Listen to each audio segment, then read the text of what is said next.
Salut à toi, j'espère que tu vas bien. Ça fait 2 semaines que j'ai pas fait de vidéo. Je suis très content de revenir avec beaucoup de choses à vous dire. Entre la création de son deck builder, vous allez voir un petit peu notre plan de travail, comment on fait, qu'est-ce qui se passe, qu'est-ce qui vient interagir finalement avec la construction justement de ce développement, les intégrations futures qui vont y avoir avec ce deck builder. Bref, vous allez voir beaucoup de choses dans cette vidéo, des leaks au cours de cette vidéo également, donc restez bien jusqu'à la fin. N'hésitez pas, si vous avez aimé cette vidéo, likez-la, abonnez-vous, partagez-la et je vous souhaite un bon visionnage. Aujourd'hui, on va voir un petit peu comment on avance là sur le projet. Il s'est passé beaucoup de choses. Il se passe beaucoup de choses en termes de développement, de préparation pour pouvoir accueillir une base de playtesters plus large, permettre aux joueurs de faire du deck building. C'est notamment la partie qu'on va voir. C'est une partie qui va être accessible incessamment sous peu et qui va nous permettre d'avoir des retours plus fidèles, de pouvoir ajuster, bref, de pouvoir être plus réactif sur la construction de notre jeu, sur la suite aussi. Et autant fournir quelque chose assez rapidement aux joueurs pour qu'on puisse voir effectivement l'engouement qu'il peut y avoir d'un point de vue gameplay, l'engouement qu'il peut avoir probablement un peu plus tard sur la partie aspect collection, parce que voilà, va falloir le phaser. Voilà, nous on a fait, en tout cas moi j'ai fait le parti pris de prioriser pour l'instant la partie tech, parce que c'est celle où je pouvais mettre les mains dedans, finalement c'est là où j'ai la plus grosse marge de manœuvre. Je peux apprendre à faire des choses, je peux développer des compétences, je peux développer des outils qui vont permettre à la communauté de développer le jeu. Donc en fait c'est ça, c'est ok, on va essayer d'avoir un gameplay béton, de commencer à amasser finalement une communauté qui soit solide et qui voit le potentiel du jeu. Puis progressivement, on va débloquer des paliers, des fonds, et qui vont nous permettre après d'aller toucher une autre cible, qui peuvent être les collectionneurs ou les personnes qui, un peu plus casu, qui veulent simplement jouer les cartes en mode chill. Et voilà, donc du coup, on aura, entre guillemets, bouclé la boucle d'un point de vue audience. C'est beaucoup plus compliqué que ça, je simplifie au maximum, mais aujourd'hui là on va s'attaquer donc à une partie un peu plus technique. Là on voit que je suis sur deux pages, donc je vais m'aider toujours de ChatGPT quand j'ai des questions un peu techniques ou quand je souhaite avancer un peu plus sur le développement d'un outil. Là en l'occurrence on est sur notre Google, sur notre sheet. Et c'est là où on va collaborer sur toute la partie création de cartes. Donc ça, c'est vraiment un hub extrêmement important pour nous parce qu'il y a plein de choses qui y sont connectées. Pour l'instant, j'abuse donc quand je dis plein, mais on va avoir par exemple on va avoir notre Dextrous qui va être directement lié à nos différentes tables de notre Google Sheet. Donc dès qu'on va faire des modifications sur notre Google Sheet, je vais pouvoir rafraîchir ma page dans Dextrous et ça va faire les modifications en simultané. Donc ce qui est très pratique pour pouvoir être réactif, avoir les bonnes informations au bon moment. Si vous avez regardé mes autres vidéos, vous savez que j'ai fait des erreurs de ce côté-ci au tout début parce que je faisais tout sur Canva et qu'il fallait que je pioche comme ça, page par page, dans les informations des champions, et ce qui, tu pouvais passer à côté de corrections qui ont été faites après que toi tu y sois passé, ou avant, ça va dépendre, peut-être une faute d'inattention, parce que là on voit que c'est des petites lignes, c'est de la data, et donc tu t'es pas à l'abri que t'aies sauté une ligne. Ça peut arriver. Donc pour éviter ça, voilà, vaut mieux qu'on ait un truc propre, surtout que Dextrous nous permet quand même de faire des exports assez facilement. Tac. Voilà, donc parfait pour du print and play. Parfait pour nos phases de prototype, nos démos, etc. Pas qu'on en fasse encore des masses, mais en tout cas c'est ce qu'on va utiliser. On aura une force de frappe qui sera assez intéressante à ce moment-là. Donc voilà à quoi sert notre hub. Il y a également également. Donc maintenant, on a une base de données hébergée donc, sur Supabase. Et voilà. Je suis déjà connecté, ça sert à rien que je me reconnecte. Bam. Donc voilà, on a une base de données qui va nous permettre donc, de créer notre deck builder. Donc là, c'est du teasing que je vous fais. L'un deck builder, je suis en train donc, de le créer, qui est sa V1, son MVP est quasiment terminé. On pourra ajouter des choses à l'avenir. D'ailleurs, vous pourrez faire des feedbacks, des trucs que vous voudriez voir, des trucs qui sont utiles à la communauté, des trucs qu'on pourrait envisager de développer autour du jeu. Il faut qu'il soit propre finalement à notre jeu et ce qu'on va en faire avec aussi. Donc ça, on va pouvoir échanger avec vous sur le Discord de comment on va pouvoir améliorer cet outil-là. Cet outil-là, à la base, donc je vais vous le présenter, hop, avant qu'on retourne, hop. Donc voilà à quoi il ressemble pour le moment. Il y a plein de choses. Là, je vous montre le truc en pleine création, mais voilà, il y a plein de choses qui sont encore à améliorer. Je le rappelle, c'est un MVP. Mais l'idée, voilà, c'est que je suis parti regarder ce qui se faisait sur le marché, les deck builders qui existaient, comment on pouvait, nous, de notre côté, l'aménager pour notre TCG, puisqu'on a des règles quand même bien spécifiques, et on voulait faciliter justement la construction, la partie deck building pour tout le monde. Donc voilà, donc il a fallu faire des automatisations, il a fallu construire une bonne architecture de base de données. Heureusement qu'aujourd'hui il existe des outils d'IA et nos codes qui permettent d'accélérer les processus, et surtout quand tu n'as pas les compétences ultra techniques, ça aide quand même énormément. Donc là, typiquement, on se retrouve sur un scénario, et je vous ai dit, attention, ça évolue très très vite du côté développement. Donc ce que je vous montre aujourd'hui dans cette vidéo va pouvoir changer au moment de la sortie. Donc il y aura du bêta testing sur cette application. Je ne sais pas encore comment on fera. Il y aura sûrement un système de logging dans les premiers temps. Après, on splittera certainement une partie accessible à tous et une partie avec peut-être plus de fonctionnalités ouvertes à ceux qui ont un compte. Mais tout ça, voilà, il y aura des fonctionnalités dont on pourra discuter ensemble. Je vous présente l'outil rapidement. Toutes les cartes n'ont pas été importées. C'est pour ça que je vais passer rapidement. On va trouver donc une zone de filtre pour pouvoir filtrer toutes les cartes. Tous les filtres ne sont pas encore fonctionnels. On va avoir donc la grid view avec nos cartes. On va pouvoir les agencer comme on veut en fonction de la taille de notre écran et ce qu'on kiffe. Et derrière, on va avoir donc le deck avec les statistiques qui n'ont pas été faites pour ceux qui veulent vraiment rentrer dans le deck building profond, etc. etc. Et là, les différents champs pour construire ton deck. Donc là, on voit quoi? On voit qu'on peut rien faire, mis à part de choisir nos 3 premiers champions, des champions de base, comme on peut le voir. Donc ce que je vais faire, hop, je vais ajouter donc 3 champions. Ce qui s'est passé là tout de suite, c'est quand j'ai mis écart, il avait donc une dépendance. Donc une dépendance, c'est un terme, un nom de carte entre guillemets, ce qui va automatiquement l'intégrer au deck du vide. Voilà, donc ça c'est une automatisation, donc il n'y aura pas besoin de le faire manuellement, et ça va être compris par toutes les autres cartes. Typiquement là, Blazeforge, je vais retirer ma Niska qui n'a pas de dépendance. Hop, il va intégrer directement donc le cristal de cendre et le foyer instable. Voilà comment ça fonctionne. Donc maintenant que j'ai mes 3 champions, donc j'ai mon équipe de base, je vais pouvoir aller donc dans le pool.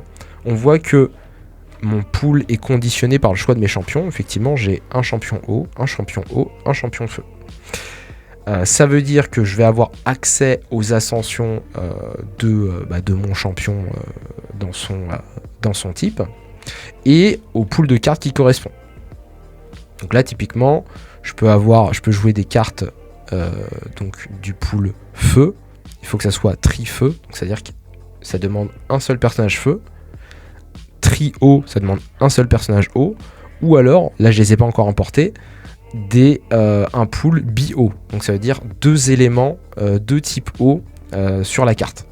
Voilà ce que vous permettre de jouer le pool. Ça par exemple je pourrais le rajouter pour avoir plus d'informations, mais vu que ce n'est pas noté en fait ce que tu as le droit de placer. De toute façon, à partir du moment en fait où vos cartes sont visibles dans ce pool, dites-vous qu'il y a une automatisation avant qui a été faite pour vous montrer que ce que vous pouvez mettre dans votre deck. Si toutes les cartes ne sont pas là, c'est normal, c'est parce que ça a été conditionné par vos choix de champion.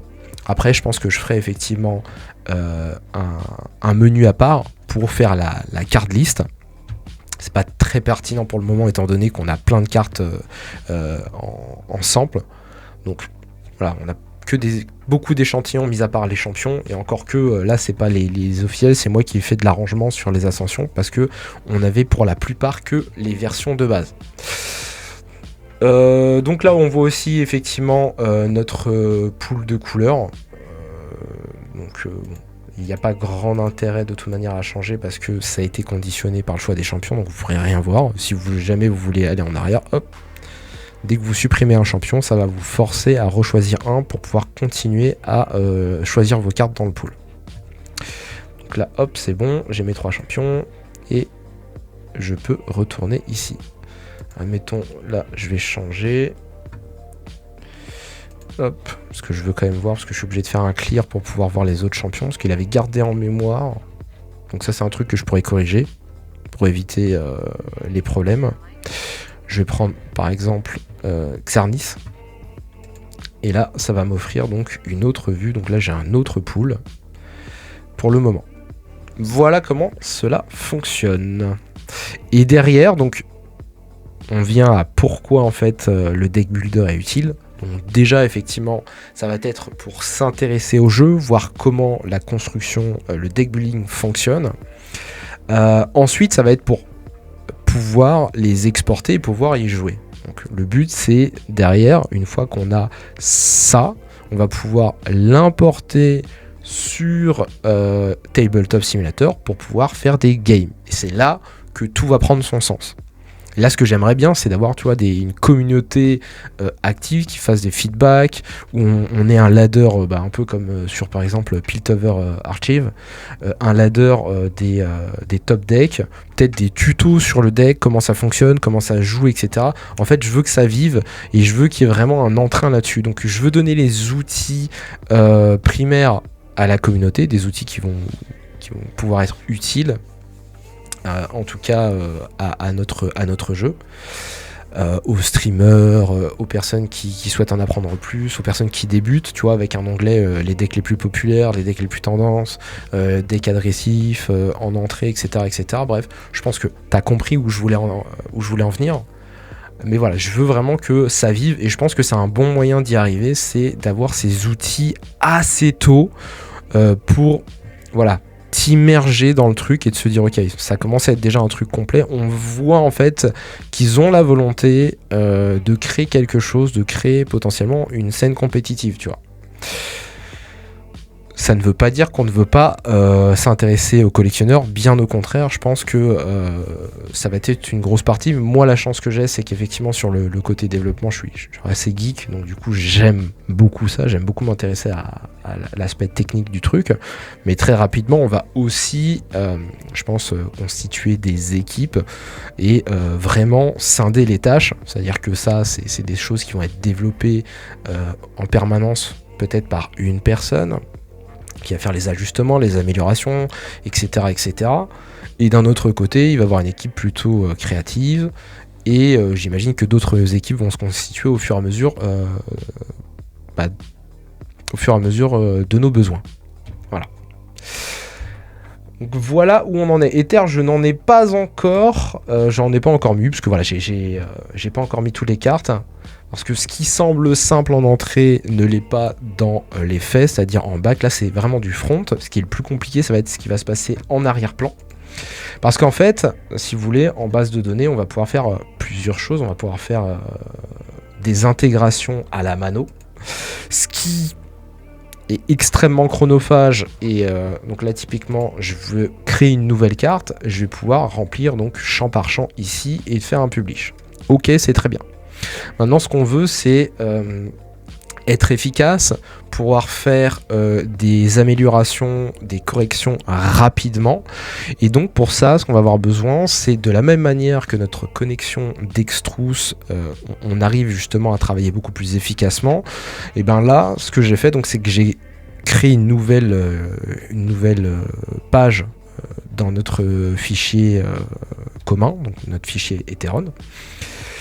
Et ce que je vais essayer de faire, moi, c'est donc de créer donc toutes les cartes du premier set, de les nommer, etc., avec les bons champs qui sont bien mergés à notre database, et de faire le maximum d'automatisation possible. Donc dès qu'il y a une automatisation possible, typiquement les URL, tu vois, par exemple, qui reprennent les champs, je le fais. Les scripts qui permettent effectivement de push, parce que oui, l'idée c'est pas de faire des exports, c'est de push les informations. Chuc. Ok, donc vous verrez pas ma clé ici, donc ce qui est tant mieux, elle est ailleurs. Mais voilà, en fait, voilà, tu vas avoir quand même pas mal de codes qui vont te permettre d'exécuter. Hop. Je pense que je cacherai ça. Pas mal de codes qui vont te permettre d'exécuter, hop, tu vois, push sheet to Supabase. Attends, je vais mettre là. Donc on a plusieurs codes qui vont permettre d'aller chercher tous les champs et de pouvoir être push. Donc là typiquement, si je veux push, je vais mettre sur push sheet to Supabase et ça va envoyer toutes les données à mon compte. Donc si je rédige une nouvelle ligne que je fais ici, ou même que je rédige pas de nouvelle ligne, hop, il va l'intégrer directement et automatiquement ça va venir faire une mise à jour sur mon deck builder. Et ça sera pareil pour tout le truc. Donc là tu vois, il y a plein de choses à faire. Là on voit qu'on a un mélange entre du français et anglais. Des fois j'ai mis des termes en machin. L'idée c'est que on puisse effectivement changer au moins entre ces deux langues pour le moment. Peut-être plus tard on fera autre chose, mais voilà, qu'on puisse avoir une partie anglaise et même, bon là c'est un truc qu'il faut que je retravaille. D'ailleurs, hop, je vais vous montrer un petit peu. Enfin, je vais passer après sur ça, je vais agrandir. Parce que ça aussi, c'est des blocs que tu viens travailler un par un. D'abord, tu t'attaques à une problématique, tu l'isoles, tu la règles, tu passes à autre chose. Tu la prends, tu l'isoles jusqu'à ce qu'elle fonctionne et tu passes à autre chose. En fait, il faut être super méthodique avec l'IA. Parce que sinon, ça va te coûter cher. Ensuite, tu vas sûrement t'emmêler les pinceaux. Et c'est beaucoup plus clair en fait de travailler comme ça. Donc là, on voit, on a les cartes. Il faut que j'arrête de cliquer comme ça parce que c'est moche. Voilà, je vais les grossir comme ça. Donc là, on a nos cartes qui sont en française. L'idée, ça va être de dupliquer finalement notre base de données et d'avoir aussi les cartes en anglais. Parce que même si je me dis, bon bah, quand on va faire la vue machin, on pourrait écrire notre texte ici en anglais, tu vois. Mais non, on va faire les textes en anglais, on va avoir un board en anglais et tout sera beaucoup plus stylé pour tout le monde. Ça, c'est des trucs qui arriveront après, tu vois, ça sera peut-être pas au tout début. Mais en tout cas, si jamais, tu vois, on fait un pré-lancement, ce qui est d'ailleurs en discussion réellement, il faudra avoir les deux, parce que je voudrais effectivement que ça puisse être aussi joué par la partie anglaise que la partie française. Parce que si demain, on a une campagne à faire, Kickstarter ou GameFound, bah, voilà, il faudra au minimum toucher ces deux langues. Français, c'est important parce que voilà, je suis français, parce que historiquement, pour l'instant, on est français dans la team, que voilà, on a commencé en français. Et c'est important de pouvoir jouer, même ne serait-ce que pour tout le monde. Moi, dans mon entourage, je suis très content qu'on puisse y jouer en français, quoi. Voilà. L'argument totalement nul. Donc beaucoup de choses à faire. Voilà, je vous ai teasé le machin. Ouais, avec les filtres. Important aussi, forcément, le côté responsive. Toujours important de le checker. Avec des trucs. Voilà. Super important. ça a l'air de fonctionner. Ça, c'est des petits trucs, tu vois, sur lesquels il faut passer du temps pour que ça soit pleinement fonctionnel. Quoi dire d'autre? Donc ça, c'est en construction. Le document d'automatisation, il est en peaufinage, donc ça c'est cool. Alors si vous vous demandez là par rapport aux raretés, si jamais il y en a qui se demandent, c'est totalement random pour le moment. C'est totalement random. Voilà. Donc là, je ne pourrais pas vous y dire. Il s'est passé quand même beaucoup de choses. Alors il s'est passé beaucoup de choses, il y a eu beaucoup de nouveautés depuis les dernières vidéos. C'est vrai que je blablate beaucoup, mais vous m'en voudrez pas. On va se retrouver sur le Dextrous. Ok. Déjà, on a abandonné pour le 7.1 les armes. On les a abandonnées pour le moment. Pas dit que ça ne se ferait pas, mais on les a laissés de côté. On est passé sur ce qu'on appelle des rêves. Si vous vous souvenez, c'est l'équivalent des lieux que j'ai présenté dans ma vidéo de règles qu'on doit refaire. J'attends un petit peu parce qu'il y a des choses qui changent. Donc je me suis dit ok, on va attendre que le truc se stabilise un petit peu avant de refaire un nouveau tuto, de refaire aussi le playbook. Donc c'est important, voilà, qu'on soit fixé sur ce que va être les règles du 7.1, quel type de carte on va pouvoir y retrouver et est-ce que c'est vraiment comme ça qu'on veut que le jeu fonctionne. Donc c'était important. Je suis content de l'avoir fait parce que c'était un premier exercice déjà pour moi et puisque ça donnait aussi une première image du jeu. Je pense que elle va laisser, enfin je vais la laisser sur la chaîne YouTube. Je vais juste mettre anciennes règles, comme ça on verra aussi l'évolution qu'a pris le jeu. Ça peut être intéressant aussi de revenir en arrière et de se dire ok d'accord c'était comme ça, bah regarde maintenant ce que c'est devenu. Donc là je laisserai la vidéo. Donc les rêves qui seront les nouveaux lieux, voilà, qui nous permettra d'avoir une plus grosse marge de manœuvre artistiquement parlant. Faudra également l'intégrer au lore, parce que c'est vrai que j'en parle très peu, parce que ça me semble très lointain, mais j'ai la volonté qu'on ait un lore, qu'on ait un scénariste, ou plusieurs, que sais-je, mais en tout cas j'aimerais énormément avoir quelqu'un qui puisse nous développer une histoire dans la team, quoi. Ça serait vraiment top. D'ailleurs, si vous en connaissez, n'hésitez pas. Il y a mon mail qui est en bio. Donc voilà, si vous avez des contacts ou si vous êtes vous-même scénariste, let's go. Donc peut-être qu'on pourra faire quelque chose de très intéressant avec ça, avec le lien qu'on va pouvoir trouver entre les personnages, les rêves, etc., etc. J'ai déjà quelques idées, je me suis noté quelques ébauches de lore de côté. Je vais pas les énoncer maintenant parce que je pense que c'est un truc qui est quand même assez important, surtout pour ce qu'on souhaite en faire. Mais tout ça, voilà, c'est des rêves pour l'instant, c'est lointain comme on dit. Donc on va être plus terre à terre. Pour l'instant, on est sur la construction, le développement de tout ça. Petit message pour votre information, on avait postulé à un concours, donc là c'est vraiment, là je vous dis ça, c'est vraiment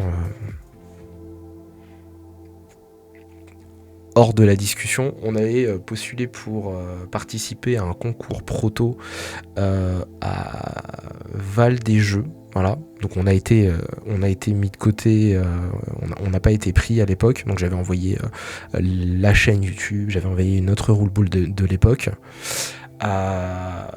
Peut-être que c'était pas un truc PTCG, hein, peut-être que c'était juste du plateau, etc., etc. Mais en tout cas voilà, les jeux de cartes en faisaient partie. Et on a quand même pu avoir une place pour pouvoir présenter notre jeu lors d'une soirée, voilà, vu qu'on était candidat. Donc on va se ramener avec tous nos protos, nos 3 decks de structure et on va présenter ça. Donc on sera avec Antoine, donc je vous filmerai des vidéos, ça va arriver très rapidement, hein. Ça va être le 15 au soir. Donc je vous ferai des vidéos, je ferai peut-être une petite story pour l'occasion. Moi qui n'utilise pas tellement Instagram, ce sera peut-être la bonne occasion, je sais pas. Et voilà. J'ai rajouté aussi là, comme vous le voyez, là j'ai rajouté le petit sample. Parce que pour l'instant ce sont pas nos illustrations, ça c'est de l'IA, c'est du placeholder pour l'instant IA, histoire de pas faire trop moche. Donc j'ai mis un sample parce que je pense que je vais les re-uploader avec sample pour pas que les gens se disent c'est ça les cartes. Non, c'est pas ça les cartes, ça c'est les cartes du pauvre, tu vois, c'est les cartes qui n'ont pas encore d'UI parce que y a pas les sous, qui n'ont pas encore été illustrées parce qu'il n'y a pas les sous non plus. Heureusement qu'on a quand même une base qui a été dessinée, c'est pour ça que je suis content au final d'avoir quand même commencé avec l'ADA un peu du projet, avec notre mood artistique de base et les cartes. Même si j'ai fait du custom histoire de voir la montée en puissance artificielle. Techniquement, notre personnage de base ressemble à ça. Et j'ai un peu custom pour essayer d'en faire 3 versions différentes de la même carte. Tu vois. Là, on voit par exemple, tu vois, sur Xernis, on voit 2 versions du personnage. Là, c'est vraiment une vraie ascension. Tu vois. Pour certains, ça a été fait. Donc là, de Xernis base à Ascension 1, c'est vraiment donc sa transformation. Ça c'est vrai. Je vais pas tout vous utiliser parce que là déjà vous avez une full Ascension. Je suis même pas sûr que je vais la montrer. Je pense que je vais la cacher. C'est pas possible. Non, je vais la cacher. Bon, je sais pas. Ça se trouve je vais vous la montrer. C'est pas très rare. C'est du teasing. C'est du teasing. De toute façon, vous l'aurez dans le deck builder, donc à un moment donné, tu vois, il faut bien que je vous le montre quelque part. Autre chose qui a changé, donc, à part le fait qu'on a évincé les armes, qu'on a remplacé les lieux par les rêves, que c'est beaucoup plus simple du coup de jouer au jeu comme ça. Il y avait des cartes également qui avaient des doubles compétences qui étaient assez techniques, qu'on a revues. Il y a plein de choses qu'on doit revisiter. Il y a la tournure des phrases qu'on doit reprendre, qu'on doit affiner. Ça, on va certainement avoir besoin de votre aide pour des retours, pour... probablement il y a encore tu vois des petites fautes qui doivent se glisser par-ci par-là, donc il faut qu'on retourne dessus. Il y a sûrement plein de tournures de phrases qu'on peut améliorer, donc c'est pour ça qu'on a vraiment besoin de la communauté pour pouvoir avoir ces retours, parce que finalement nous on est dans notre mood, on a un petit peu les œillères et des fois on se dit ouais, enfin ça peut être clair sur certains plans parce que on est dedans tout le temps, mais nous ce qui nous intéresse c'est surtout d'avoir des retours de joueurs qui vont prendre le jeu en main, c'est ça le plus important. Autre chose qui a changé, il n'y a plus de race. Il n'y a plus de race dans le jeu, il y a des classes. Voilà. Donc là, comme vous pouvez le voir, on va avoir des classes. Je vous le dis d'emblée, voilà, je ne vais pas détailler plus que ça. Mais 7.1, ça n'aura pas d'importance pour le moment. Ça aura une importance, mais pas pour le 7.1. Je vous l'utilise comme ça. D'ailleurs, si vous voulez justement échanger, parce que des fois je pose des questions, je vais essayer de maximiser aussi le nombre de sondages que je fais, notamment des fois pour des noms, des titres, etc. Donc n'hésitez pas, rejoignez le Discord. Je suis pas encore assez actif dessus, mais je ferai plus de sondages aussi sur YouTube, histoire de vous faire participer un maximum là-dedans. Voilà. Je me suis quand même posé des questions sur le fait de faire du live building, tu vois. Je me dis, est-ce que ça intéresserait des gars, tu vois, genre que je stream, tu vois, comment je fais pour faire mon jeu, tu vois.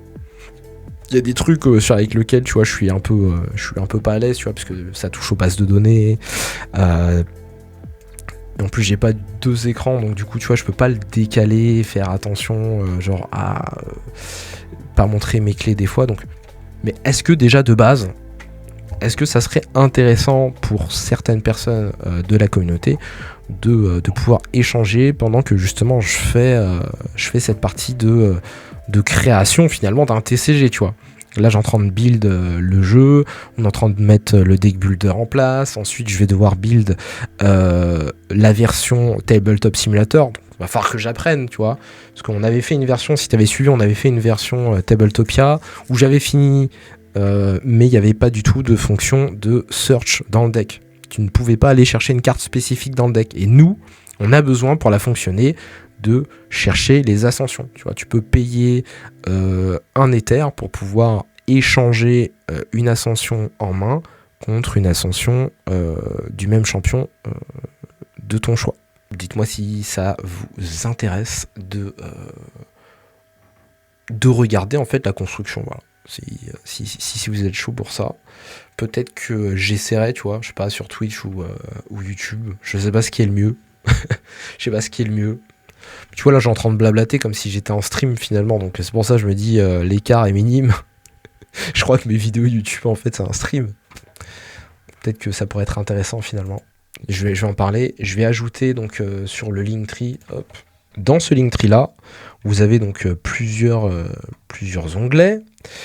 Et notamment, je vous invite à soit faire Starter Deck. Alors Starter Deck, ça va être pour justement recevoir le rulebook à jour et les Starter Deck, une fois terminé, que vous puissiez print chez vous. Je vais rajouter un onglet justement pour que vous puissiez de votre côté vous inscrire pour recevoir donc une clé ou un accès justement pour venir tester le deck builder avant de pouvoir recevoir plus de monde. Tu vois, j'aimerais bien savoir déjà un petit peu combien ça va coûter de le faire utiliser, à combien de personnes, quels sont les coûts de fonctionnement. Parce que ça va être hébergé, qu'il va y avoir une communication entre la base de données, un affichage, etc. Donc j'aimerais bien tester ça sur quelques temps, voir combien ça peut coûter, et ensuite ouvrir progressivement les valves avant de se dire que ça peut être un outil totalement gratuit, etc. Comme ça on améliore le produit ensemble, et ça pourrait être intéressant. Donc je vais me faire une petite section là pour juste vous inscrire à notre base mail, et moi je vous enverrai dès que c'est prêt, soit des updates et des accès surtout. Voilà, n'hésitez pas d'ailleurs à aller parcourir si vous êtes intéressé par le starter pack, enregistrez-vous, vous pouvez aller checker le site web qui est pour l'instant pour parler du projet, voir quelques visuels, etc. Rejoignez le Discord, c'est super important. Je sais que pour le moment on n'est pas très actif parce qu'on est en phase de développement et que cette phase de développement va vous servir après pour pouvoir justement faire vos avis, avoir par exemple une section forum, faire les retours, etc., etc. Ça pourrait être très utile à ce moment-là. Là, c'est juste histoire de dire que, ok, je me prépare, quand ça va péter, je serai là, et c'est une forme de soutien aussi pour nous. D'ailleurs, sur cette vidéo YouTube également, tu peux nous soutenir en likant, t'abonnant et la partageant. N'hésite pas à le faire parce que ça nous soutient de fou. Et moi, ça m'encourage à faire encore plus de vidéos. Donc, n'hésite pas. Moi, ça me ferait un plaisir de dingue. Et au projet, ça ferait... Ça va nous propulser. Loin, très loin. Ok, vas-y, j'arrête de divaguer. Donc moi, je vais retourner à mes automatisations, comme tu peux le voir, de formule Google Sheet. Hop, et faire en sorte que ça c'est quoi? Oui. Faire en sorte que bam. Et oui, ça fonctionne. Ok. Ah, ça l'a pas gardé? Ok. Nature. Oh putain, chaud. Pourquoi je le vois pas? Supprimer. Il faudrait qu'on le vectorise parce que c'est pas possible. Heureusement que c'est tout petit, hein, mais... Ok, donc ça a bien fonctionné. En fait, basiquement, c'est une fonction qui permet de customiser l'URL et d'aller chercher les bons champs plutôt que de devoir aller chercher dans la base de données, coller dans la base de données. En fait, il y a des clés à l'intérieur, tu vois, qui sont identiques, et il y a juste un terme qui change parce que du coup, tu as bien pensé à ta base de données, qu'elle est bien faite, et donc ça te permet de faire ce genre de truc. Et à partir d'ici, du coup, tu as juste à prendre certains champs. Donc typiquement, là, pour l'image, le logo du type, tu as juste à aller chercher ce mot, à faire une formule particulière pour enlever la majuscule et l'intégrer directement, du coup, à ton URL. Et après, tout est bon. Et là, hop, je vais mettre mon champ en vert pour faire comprendre qu'il est automatisé. Et donc, que dès que je vais créer un truc comme ça, on va faire un exemple. Hein.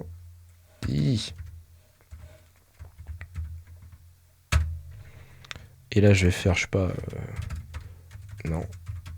Putain. Nature. Et là, techniquement, il m'a créé automatiquement. Et j'ai pas besoin de le faire. Et ça enlève plein de problèmes. C'est-à-dire que ça t'a déjà en fait enlevé le fait d'aller chercher dans ta base de données, trouver la bonne image, tu vois, trouver la bonne image et venir la coller. Alors que si, ta structure, ta base de données a été bien faite, du coup, tu connais ton URL, tu sais qu'est-ce qui a changé, etc., etc. Donc ça, c'est vraiment top. Ça, c'est vraiment top. Pareil pour tes images, etc. Si c'est bien fait en base de données, tu peux vachement faciliter. Et après, tu connais toutes les stats de tes cartes parce que tu les as fait en amont. Donc, soit tu peux, mais je ne le conseille pas, venir merger des champs déjà existants. Mais là, en l'occurrence, vaut mieux repartir sur des éléments type Dextrous, comme ça, tu vois, tu l'as en visuel. C'est chiant une fois, mais tu vois, dès que tu peux automatiser, tu le fais. Et dès que tu peux pas, bah, tu fais de la mano à un moment donné, tu vois. Donc tu vois, tu as les champs et puis c'est pas très compliqué de se dire, bon bah tu vois, hop, je prends la compétence, je fais un CTRL-C, CTRL-V et je vais la coller sur le bon truc. Voilà. C'est une partie du truc. Une fois que c'est fait, tu vois, pour le 7.1, après c'est bon. Et on aura également ça, hein, j'imagine, on va avoir également un truc comme ça pour la partie print. Parce que là pour l'instant c'est juste de la data pour du deck building. Pour d'autres trucs, hein, ça sera également utile, j'imagine, ça va être également utile pour Tabletop Simulator, pour pouvoir jouer finalement. Donc tout ce qui va être lié au deck builder, au gameplay, globalement, c'est ce qu'on fait. Et derrière, on va avoir une autre page, une autre table ici, pour le print. Et ça, c'est l'inconnu. On dira ça a été l'inconnu, voilà, c'est de l'apprentissage.